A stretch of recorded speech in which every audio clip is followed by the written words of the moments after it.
In this video, again we will be comparing the graphs of the following functions. Y equals the absolute value of x, y equals the absolute value of x plus 5, y equals the absolute value of x minus 5. Let's begin by graphing the functions. Notice the first graph, f of x equals the absolute value of x. The graph is a V-shaped graph. The domain of the function is all reals, negative infinity, positive infinity. We can substitute any number we want for x.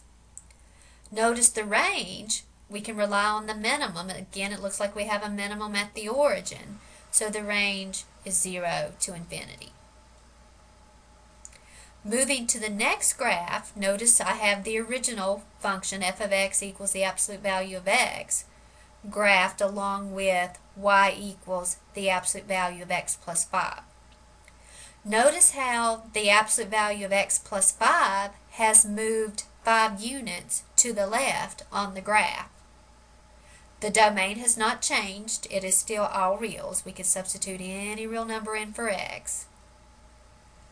The minimum is still at 0 for y, so the range is 0 to infinity.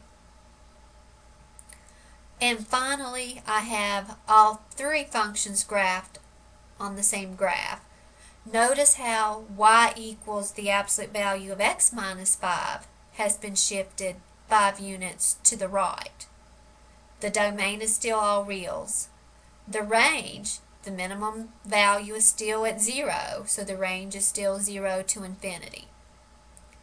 Okay, from this we can conclude that if you add a number within a function, it's going to shift your graph left that many units.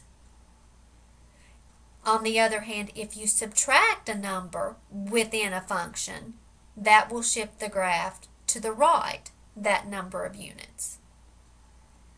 This will complete the lesson.